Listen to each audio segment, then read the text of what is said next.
Hey guys, welcome to my YouTube channel. Omobolanle Adenle is my name, and in this video I'll be sharing how I used 12 good years on a 4-year course in Obafemi Awolowo University, Ile-Ife, Nigeria. My matric number is LAL 2010-050, and I'm graduating on the 9th of December 2021. I'm sure you are wondering, this girl must be a correct Olodo. She must be very, very dumb. What happened? Why did you take another jump and all? I'm sure you have so many questions and all, and I'll be answering all in this video. So if you're an undergraduate or you're intending to gain admission into the university, polytechnic, college of education, I'm sure my story will actually help you. You will learn so many things: what I did wrong, what I could have done better, what I did right that didn't yield the desired results, and how to avoid all these mistakes, and some things that you need to learn as well from my journey. So stay glued to the end of this video. So let's dive into it proper right now. I gained admission 2010 to study linguistics and African languages. Of course, I wanted law, but I was given linguistics. That's what everybody say. I was given. So I was given linguistics and African languages, and I accepted it. Of course, I was still taking JAMB. I was planning to take JAMB the next year. That's where people get it wrong. So you feel like you won't be finishing this course. Before you know it, you are finishing the 4 years or 5 years. But you feel like part one, I will take JAMB. I'll take another course. I will take another form, take JAMB, go for another course and all. But before you know it, you will finish what you started. But before it's dawned on you that you are finishing this thing, many things might have spoiled already. You might have gotten bad grades in part one, thinking you are leaving, that it might not really be necessary. And at the end of the day, you will need it. So for me, I was like, I'll still take JAMB. But that was not really the case for me. I tried to put in my best foot in part one. Everyone is always happy. Like, everyone is always trying to put in their best foot in part one. Like, we are in for it. This is it. So let's do it. But I was discouraged with my results for semester.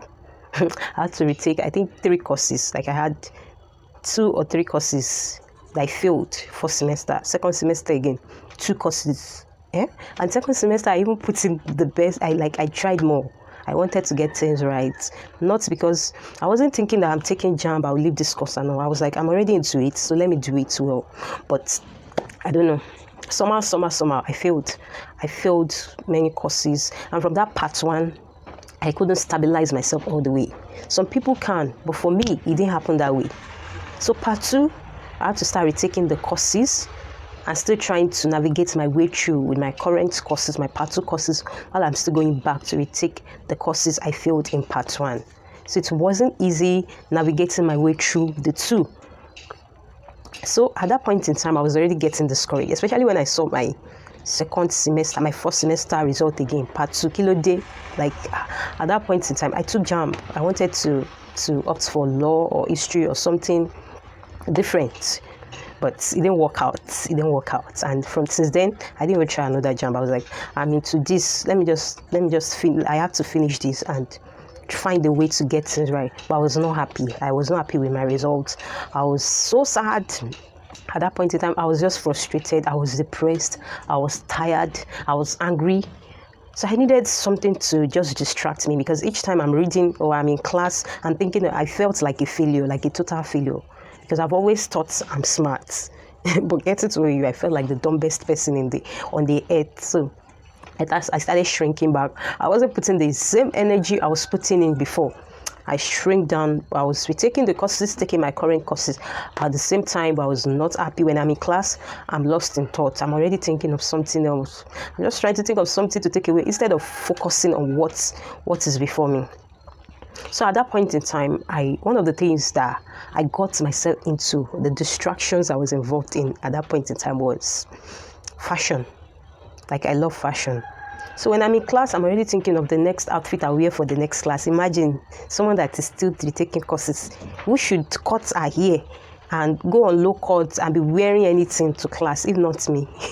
So I'll be thinking of the next outfit I'll wear to class, how to combine the colors, how to make good hair. Sometimes I'll make red hair, I'll wear red clothes, I'll make blue hair, I'll wear blue clothes. Like, that something is wrong with this girl. Something was wrong with me at that point in time, because I was just tired. And the only The only thing that was giving me joy at that point in time was just the distractions I got myself involved in. Not like I wasn't ready, and not like I was dressing to impress any man.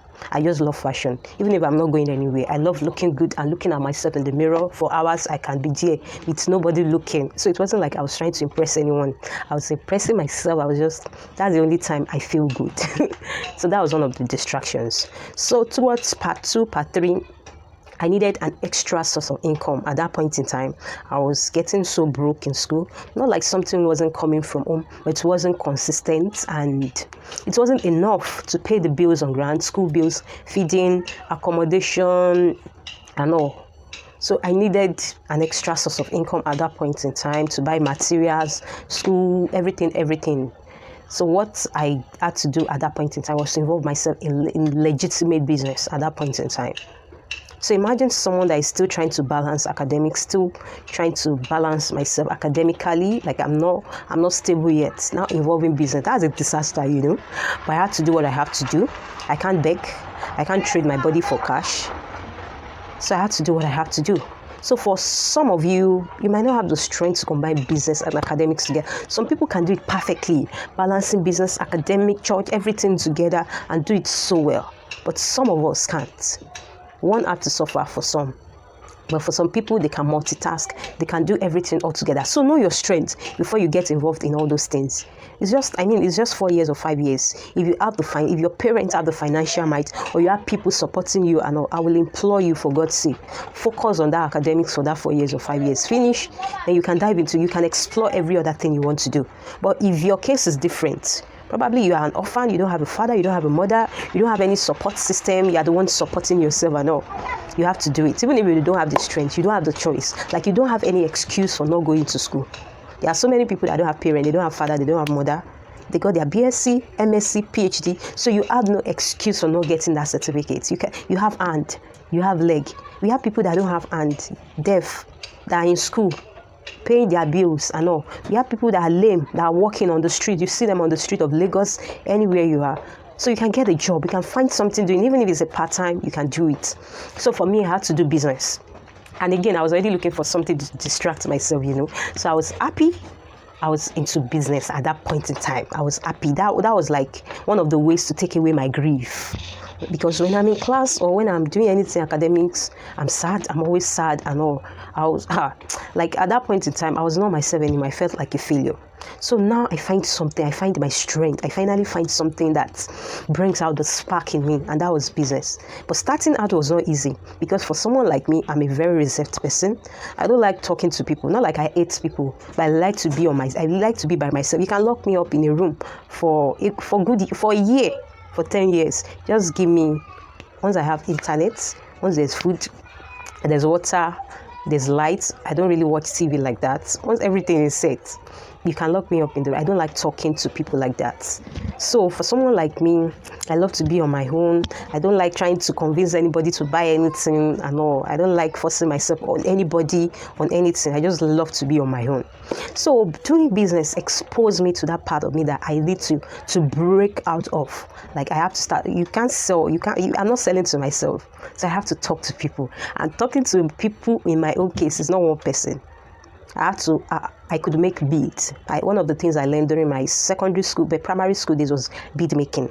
So I started making bead bag, bead belt, bead shoes, and I have to hawk it around all female hostels in Obafemi Awolowo University then.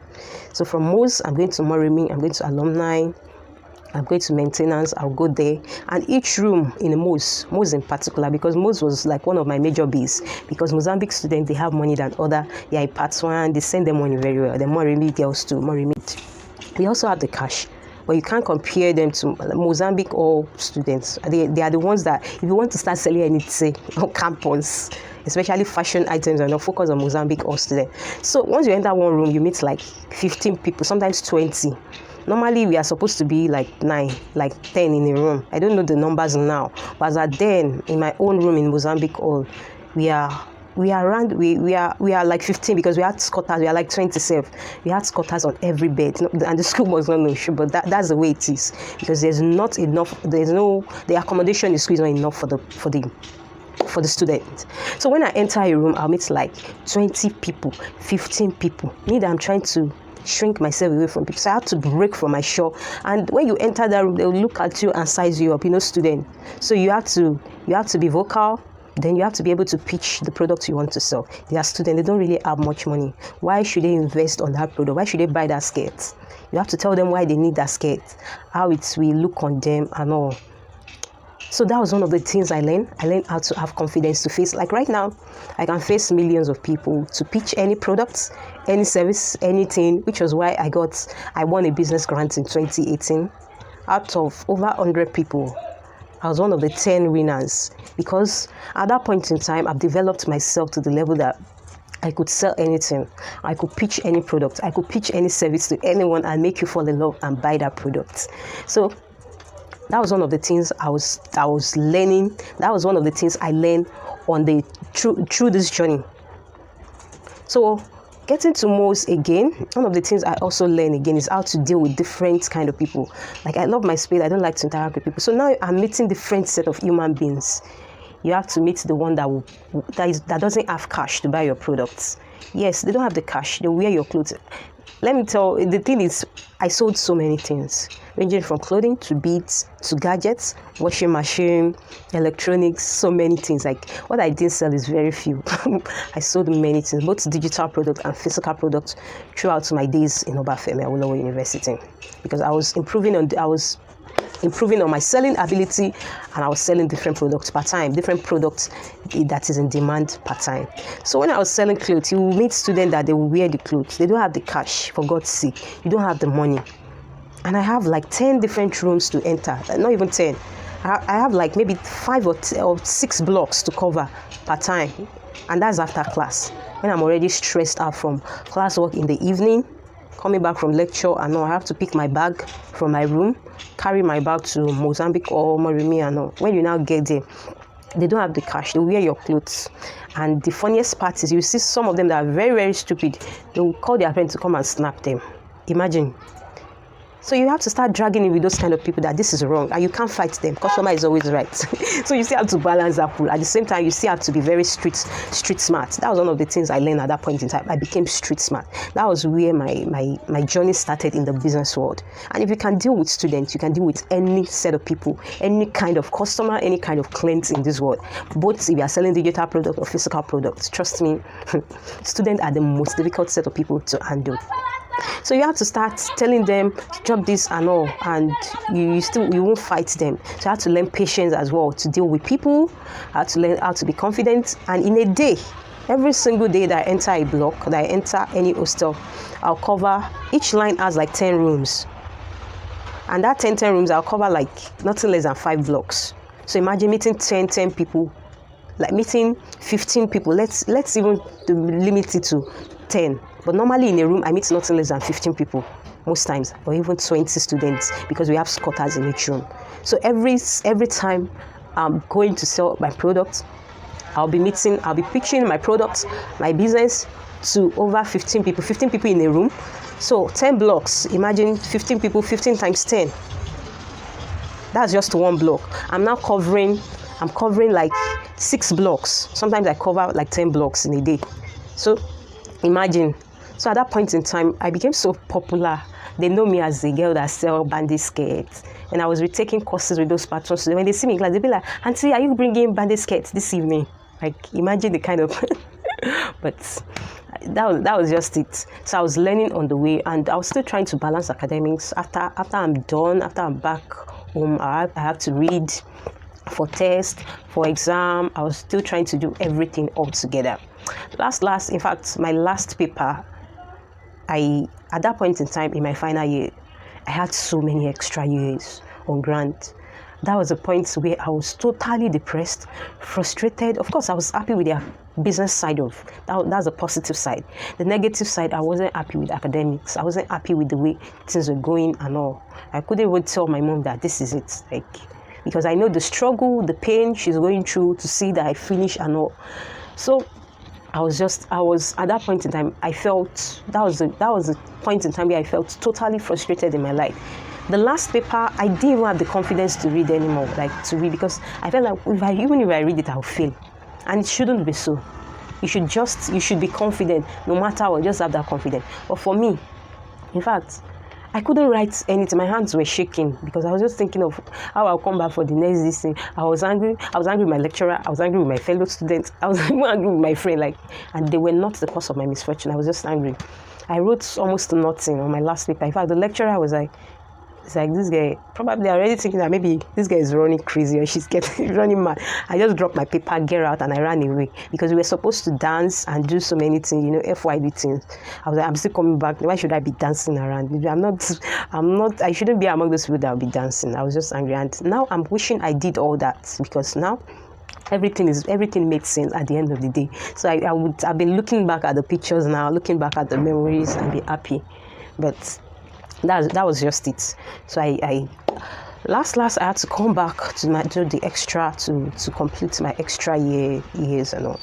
So I came back, did the courses, and you can't believe I failed again. So I failed again and had to come back again. So after coming back, I was at that point in time when I came back, I didn't even want to come back. I was like, in fact, for that extra year time, I read like I was mad because I just wanted to finish everything. I know that this is it. I'm done finally. But I failed again, and I didn't even want to come back again. My part advisor was calling me when the session started, like, are you not coming back to retake the course? I said, I'm traveling out. I'm not doing it again. At that point in time, I was thinking about to travel out, how to leave Nigeria. I don't have 50 kobo. Of course, I was doing business. I was making my little change. I was sorting school bills. I was doing business. I was doing all. But the money in my hand is not enough to travel out, to go anywhere than my village. For God's sake. But I said, I'm leaving. I'm traveling out. I'm not interested again and all. He was just looking at me like, it's like village people are on this girl's matter, on this girl's case. But last, I came back 2 years later. That 1 year, I was just done, like, I just left it like that, and I just focused on my business at that point in time. And then I was investing on myself. I was taking different certifications in digital marketing. I was learning content creation. I was learning so many things. I was taking different certifications beyond the school walls. And these certifications, they've helped me thus far. And they are still helping me right now. So without my certificate, I've been doing good. I had 2 stores in Lagos and in Osun State. I had to close down the one in Osun State because I dived into more of digital products recently. So within that years, I was actively doing something. I wasn't putting myself in a disadvantaged position. And I wasn't looking at it that, of course, I was still open. I would sort everything. I didn't know the journey would take. I will have to spend 6 years extra. Like, I never expected that. If I knew it would be that long, probably I would have stopped from. I wouldn't have retaken the first one at all. I wouldn't have tried the first one at all. But since I started, I had to finish what I started. And I came back 2 years later to retake the courses, and coming back again, I had issues registering the course because they were like, where were you? Why didn't you come immediately? So I had to start bringing medical reports. They rejected it like 3 times and all. It was like I couldn't take it that year again. I had to retake it again. So finally, after doing that again, and I thought I'm finally done. When I thought I was done, one of my courses got missing. Imagine, it was even an elective. And it was a part 1 course. And they couldn't find out. They were like, I didn't do it. It was no longer on my e-portal. Imagine something I saw. It was there all the way. That particular point in time when I should be cleared, everything, it got missing. So I was like, my part advisor was like, I have to come back and do it and all. And I'm like, no. The ones I even came back to do is by God's grace. So for like a year or 2 years, we were on it, thinking they will sort it out, they will find it. They couldn't find it, and I had to come back and do it. That was like my 5th year. That was like my 5th year in OAU. 5th year of coming back, doing all the extras and all. That was like my 5th year. I had to come back and do it finally. And one of my motivation was my mom. I was like, I've started this thing. I have to finish it. It wasn't easy. Balancing business. I had 2 stores, Osun, Lagos, running 2 business. I was a digital marketer. I was a content creator, writer. I'm still actively doing that. I was taking different courses, traveling to Lagos to attend the classes on different things. I registered with Microsoft. I was doing so many things at that point in time, but I was still trying to navigate my way through. And if I don't have the cash, trust me, I wouldn't have been able to do all the things I did at that point in time. And it got to a point I became a badass in selling. When it comes to selling anything, digital marketing and all, I became a badass with business mogul to the extent that I was interviewed on nothing less than, for the past 6 years, I've been interviewed on nothing less than three popular Nigerian newspaper. The first one was This Day magazine. The second one, Guardian, as a woman of rubies, where I shared my entrepreneurial journey to inspire others. Then on Guardian newspaper, which is the most recent one, where I talked about only lazy women are jobless. So it wasn't like I was actively doing something. At every point in time, I was not putting myself in any disadvantaged position or looking for any pity party. No. Nobody even knew that I had issues with OAU. Like, some people will come to me and be like, I wish I was like you. Like, it's because you have advantage. You have advantage. You're a graduate. That's why you are doing everything you are doing right now. I couldn't tell them that all I had was just SSC. All that is on ground right now. I didn't tell them, but they felt like I had everything all together. Everything was in place. I had more advantage than them. So I just have to encourage them that even without anything, you can still go for that. You can still do this thing. I was still inspiring them and pushing them forward and all. So before that 6 years, I've been on TV, I've been on radio, and they don't call dumb people. They don't call people that are not doing anything. There are so many people in business in Nigeria. We have the population of Nigeria itself, now having to be among the people that are called out to share their entrepreneur. It's an honor, and you should know that I must be doing something different. Like, we have so many business people. It's not like I'm the only business person in the world. But why me? So I'm actually doing something different that attracted the press, that attracted them to me, to be graced on TV show, on radio show, on newspaper, on blogs. You should know that I must be doing something right at that point in time. If I was wallowing in pity, self-pity at that point in time, feeling like all my mates have left me, they are doing masters, they are doing PhD, and all, I wouldn't have done what I was doing. So I will also implore you, as you're a student, also think beyond the four walls. If you can take certifications. We are in the digital world. You can go to Coursera. There are so many websites online where you can learn for free, where you can get different certification and all. It will help you. It has helped me thus far. Like, I've worked with several brands that on a normal day, even with my certificate, OAU certificate, I can't work with such brand. But with the certifications I've taken in digital line, I can work with these people as a social media manager, product manager, business consultant, and all. So I will also employ you if you can, because this is Nigeria. We are in Nigeria, and the labor market is not for the weak. So if you have other things beyond your certificate, is an added advantage. As much as you are getting the degree, get something, get skills, learn a skill and all. But if you can't balance it with academics, just focus on your academics till you are done, till you are finally done. Then you can focus on other things. So one of the things I did wrong, I mentioned it, I shifted my focus. For you, I will advise you, don't shift your focus. When you know that things are getting wrong, find people that can help you, find support system. One of the things that also affected me was because I don't really interact with people like that. At that point in time when things were not going right, my best friend, we were on the same level. We were both feeling together. What should we do? We should have made friends with people that were doing better in class, so they could help us. But we were doing our thing on our own. We read on our own. We do our thing on our own. We were roommates and all. So that was one of the things that affected me. And for you, you can learn from that. Be a friend when you know that your result is not that cool. Be friend with people that are doing way better than you. It will help you. It will help you on the long run. So there are so many things I learned on that journey. Doggedness. When you don't even know when everything will end anymore. Like, you don't have a timing to hit. You have no dates to hit. People are asking you. People are already wondering, is it sure that this one really go to school at all? Till now, some people are still wondering if it's for real that I graduated. They are still calling my mom like, are you sure? Like, they're already wondering that who takes that long? Who take that long when it's not asked to strike? Nothing. Why? They've already shifted their mind from my case. Like, this one, he's not sure she'll go to school safe. No. And thank God for good support system. I had friends that would never make a joke out of it. I have good friends that were praying for me. They were supporting me. They were always asking how far and all the way. And my mom as well. So I would also implore you, have friends that can help you when you're going through any difficulties and all.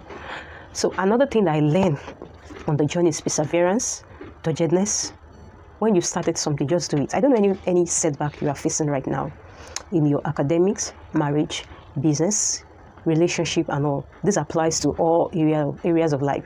You don't always have to go the usual way. Our journey is different. Our path is different. And the earlier you realize this, you are not everyone. I am not everyone. I don't have to take your path. And when my path doesn't look like yours, you don't have the right to talk me down based on the fact that I'm not walking in your lane. My pace is different. My race is different. I walk according to my pace. So the best thing to do at that point in time, incline your ears to your Creator, to God. Pray more, and He will direct your paths. Then you will learn why you are in that same spot. You will learn so many things at that point in time. God will point your attention to many things that need to be fixed. We don't know what would have happened even if I finished earlier. I don't know what would have happened. Maybe I might be dead right now. Maybe I would have run mad. I have some of my mates like that. I don't know. Just know that delay is not denial. And anything you are facing right now, you are not the only one. There are people facing more than that. It's always easier for people that don't face any difficulty, like people that got married and give birth immediately. They feel like that's the norm. So when they see people that struggle for like 10 years, 15 years, 20 years on the same issue before they conceive, they feel like they did something wrong. Maybe they are not good in doing this, they are not good in doing that. So it's easier for people like that to condemn you. Someone that graduated and finished everything immediately at first class, now they'll feel like you are